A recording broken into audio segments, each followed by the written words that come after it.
there. Hi there. This is Sharon, and I thought, we have so much bad news. I thought maybe I would dig out one of my stories that maybe we should laugh at.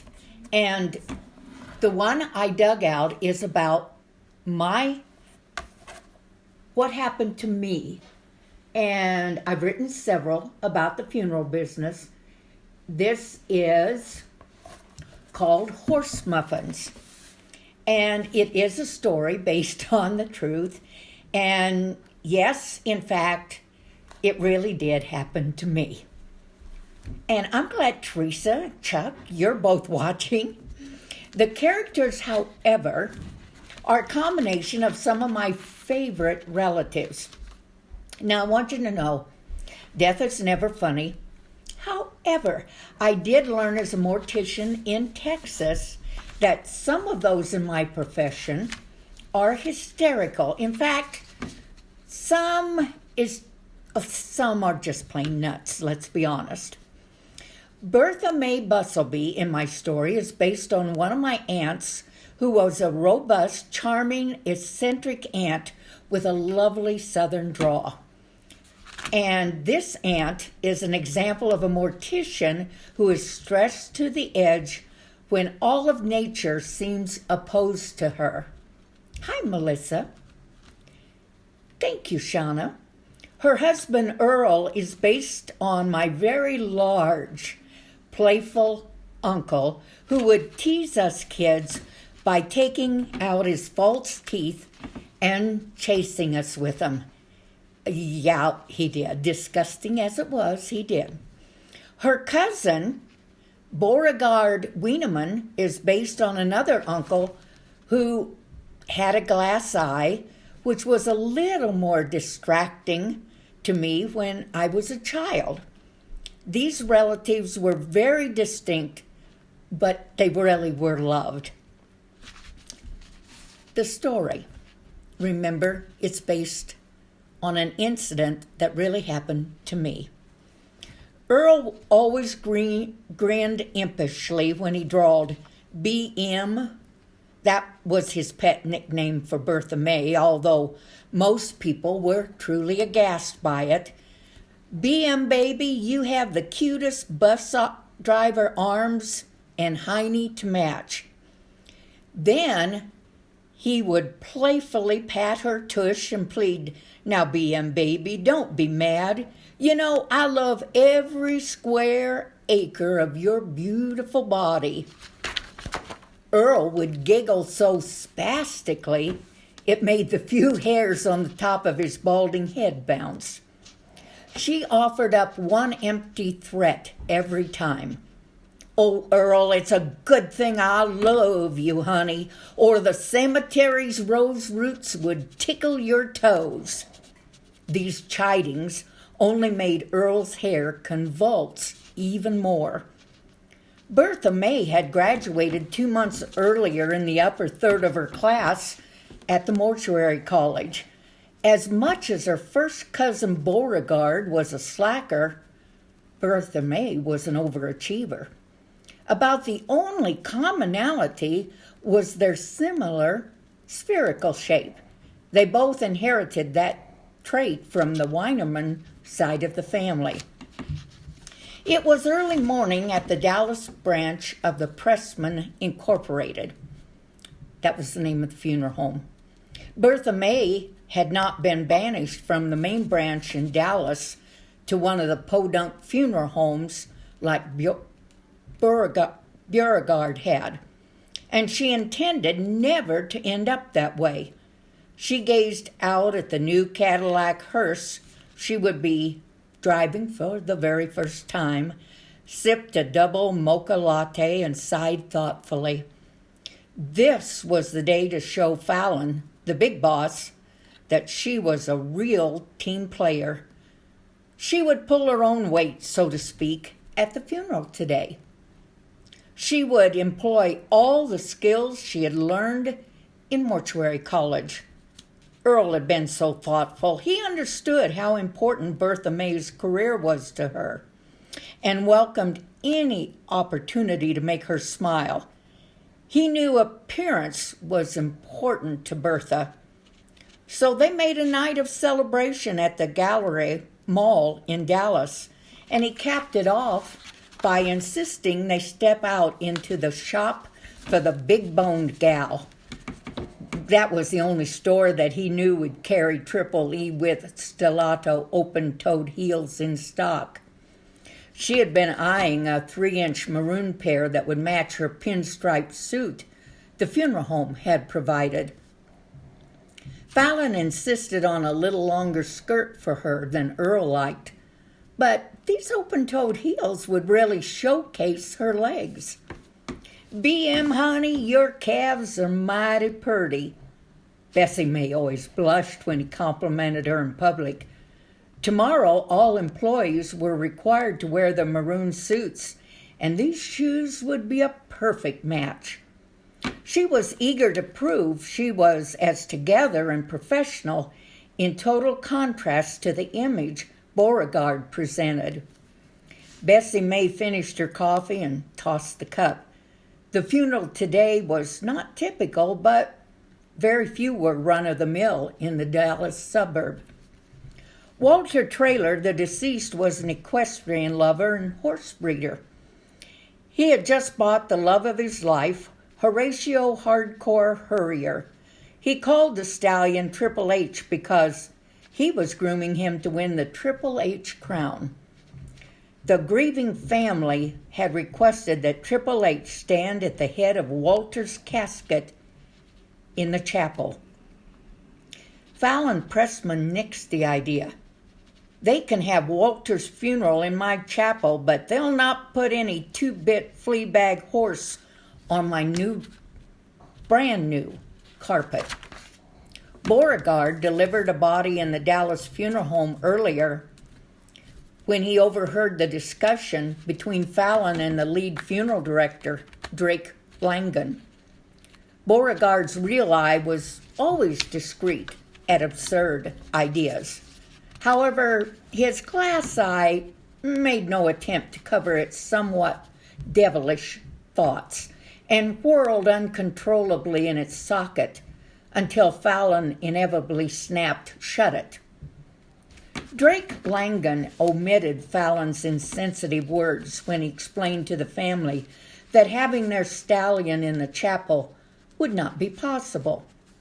Fallon did say that Triple H could greet the family at the country cemetery and follow the hearse to the gravesite. It was the first ever for the company, the cemetery, and for Bessie May. She was up for the challenge with her neatly pressed suit, fresh perm, and fabulous heels. She was determined to impress. She, like Beauregard, really wanted Fallon to respect her as a funeral director. Walter's great aunt-in-law, Myrtle Ivy, kept murmuring during the service, "It just doesn't look like Harold." Everyone around her whispered, "Hi, Elizabeth." No, that isn't what they whispered. "That's because it's Walter." Then Myrtle Ivy would shout, "Well, who's Walter?" Walter's son shot back, "He's the man in the casket." "Well, who's Walter? I came here to see Harold." "Walter was the brother of your 5th husband, Egbert." "Well, if he'd ever come to visit me, I'd recognize him now, wouldn't I?" "Wait, Egbert's brother?" "Egbert was a dirty, low-down..." Several of those in the surrounding pews kept shushing her, but she just warbled on. The funeral was rather mundane except for the occasional outbursts of Myrtle Ivy and the continual shh aimed in her direction. The pastor from the local community church read the obituary of Walter's earthly life and his value to the equestrian society and gave a few thoughts about his everlasting destiny, for a fee, of course. It was a Reader's Digest abbreviated sermon since the preacher had never met Walter. Bessie May was growing tired of his sentimental charade when the pastor finally breathed amen. She sighed, "Amen." At the end of the funeral service, Bessie May marched solemnly to the front pew and nodded reverently to the family that they could pay their last respects. The family watched in silence past the open casket through the open door which led to the portico. And a portico is a roof supported by pillars where the cars going to the funeral were parked in a line. Bessie May ushered out the first row of family and thought to herself, "This service is going to move along as fine as frog's hair. Hi, Kathy. Hi, Jenny." She nodded her head quietly to the second family pew. They obediently followed one another past the open casket to the doorway. Bessie May stood a little straighter. It was nice to have complete control of the situation. Yes, indeed, that college education really paid off. At the fourth row, Bessie May stared Myrtle Ivy eyeball to eyeball. There was no miscommunication what Bessie May's eyes telegraphed to Myrtle Ivy. She was in charge, and Myrtle Ivy would do as Bessie May told her to. Myrtle Ivy must have sensed she was staring danger in the face, because for the first time since arriving, she stopped her incessant bleating. Bessie May beamed. Yes, she had the power. Bessie May was not unlike Beauregard when it came to desiring control. Bessie May professionally helped Myrtle Ivy auger her brawny behind out of the pew, escorted the old woman past the open casket where Myrtle Ivy wailed, "It just don't look nothing like Harold." Bessie May firmly grabbed Myrtle Ivy by the elbow and propelled her towards the open arch. What happened next was never covered at the Dallas Institute of Funeral Service. Myrtle Ivy groaned and plastered her hands and her feet on either side of the door. She was a trilling walrus of a woman whose tusks were replaced with pearl earrings that could have been used as fishing lures. Bessie May pushed, shoved, and heaved. Myrtle Ivy did not budge. There was no way Myrtle Ivy was hoisting her bulging backside through the door. She wailed at the top of her lungs, "I'm not gonna leave my darling Harold." Bessie May was stymied. There was no way she could dislodge Myrtle Ivy.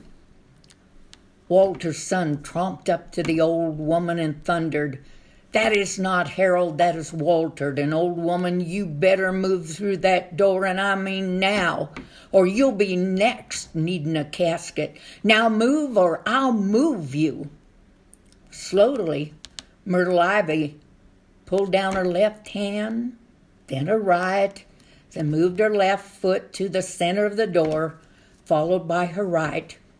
Bessie May ran the lyrics of the Hokey Pokey through her mind as Myrtle Ivy shook her posterior all around and lumbered through the door and down the aisle to the portico to her car. Bessie May's shoulders slumped just a little as she returned to the fourth pew to finish escorting them past the casket. With some positive self-talk, Bessie May reassured herself that the worst was over. She was going to come out of this funeral smelling like a daisy. Bessie May was grateful when the last of those who were going to the gravesite were out the open doors and in their cars. She walked past the line of cars and touched her hand to her eyes to remind the drivers that they needed to turn on their headlights as they drove to the cemetery. Bessie May ambled to the hearse, augured her fanny into the posh leather seat, and flipped on the air conditioning, full blast. She inhaled deeply. The cold air was a refreshing contrast to the sweltering Dallas sun. She breathed a sigh of relief. With the funeral over, the graveside service should be short and easy. After all, what else could go wrong?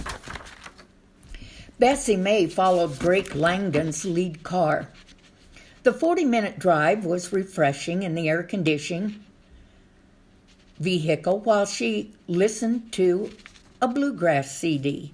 She slowed and paused at the gate for the waiting brown stallion to step in line behind the hearse. The hearse crawled behind the cemetery, or the horse crawled behind the cemetery. I was wrong. The hearse crawled into the cemetery.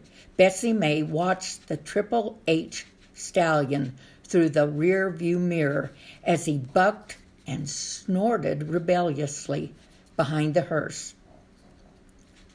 Fallon was particularly stupid when he made the horse decision, Bessie May thought. A graveside service is no place for a horse. It's not dignified, and besides that, horses stink. Bessie May gasped. A German shepherd raced out of the caretaker's shed and barked ferociously.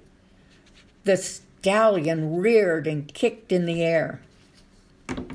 Bessie May flew out of the hearse and, grabbing the collar, straddled the dog. The dog's legs wilted under her weight. Nothing was going to ruin Bessie May's funeral. She yanked at the cur's collar with her left hand and swung her right hand out to the side for balance.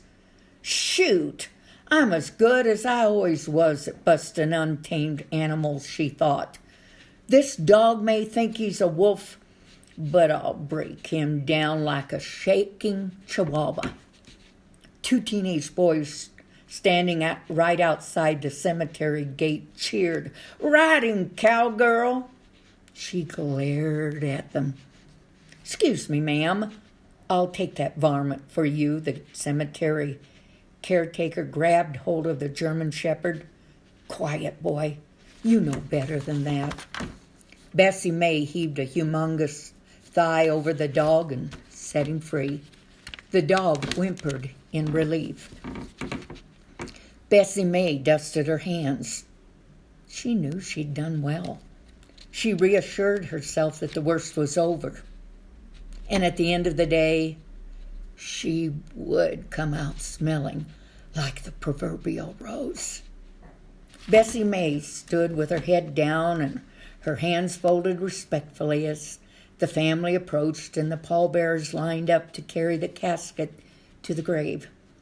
Flowers were arranged around the casket, and the family seated themselves under the awning that would shelter them from the sun when Bessie May spotted a hole that would, in her opinion, have swallowed a behemoth armadillo. She flew into action. She had straddled a canine earlier, saving the prized stallion. Surely she could stand aside this hole and protect people from being sucked into a black hole.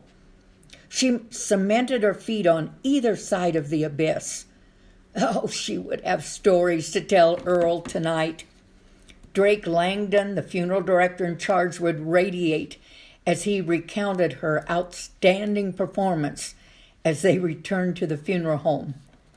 She could hardly wait to jump back into the hearse, relax in the cool air, and savor the sweet aroma of her success as she drove back to Dallas. She smiled. No! She beamed. Bessie May began to rotate her abdomen slowly, then undulate her hips and stomp her feet. She was standing on a pile of stinging fire ants. She raced around in circles, swatting at her feet, her legs, her thighs, and her abdomen. Drake Langdon's jaw dropped. The family was mortified. But the horse, Triple H, was undisturbed. Bessie Mae's body rippled to a stop. She swooped back her hair, adjusted her waistband, and stood up straight. She was burning, but for a super funeral director, pain was no obstacle. She could feel the sting as the sweat rolled down her insect-bitten body. Except for frequent scratchings, the graveside service continued smoothly. Bessie Mae could not have been more grateful for the preacher's brevity. Bessie Mae limped to the casket, where she removed the horseshoe-shaped casket piece of red and white roses. Bessie Mae's self-talk, no longer a roar in her brain, sniveled, "You can do this." With the service over, Bessie Mae straightened her suit the best she could. Her feet were beginning to overlap her shoes from the swelling of the stings. She stood respectfully as the stallion was promenaded in front of her. Bessie Mae and Triple H met eye to eye. It wasn't a friendly stare. Right in front of Bessie Mae, he reared and came to a full stop in front of her open-toed shoes. His rectum puckered and out flew a deluge that splattered Bessie Mae from the waist down. Bessie Mae stared at her brown-soaked skirt and felt the warm mush ooze between her freshly pedicured toenails. Her shoulders drooped and sweat laced with tears streaked her makeup. The family slowly backed away from the sight and the smell. Triple H stretched his neck in triumph and strutted to his trailer. His neigh sounded like a guffaw, that is, if a horse could laugh. Bessie Mae sloshed to the hearse and slid in the seat. Her nose wrinkled as the odor seeped up from her feet. She whipped on the air conditioner and flipped it off just as quickly. It was 107 degrees out, but with the windows rolled up, asphyxiation was a danger. As she drove past the horse trailer, Triple H reared his head, drew back his lips, and to Bessie Mae it looked like he sneered. She grated her teeth. He whinnied. She crushed the accelerator to the floor and burned rubber towards Dallas. She dared a state trooper to pull her over. Bessie Mae drove with a vengeance. Bessie Mae's self-talk was reduced to, "Life stinks. It really stinks." I do hope you enjoyed this. I do want you to know that when I got home, Dwayne agreed with me. We threw away my heels. Have a blessed day.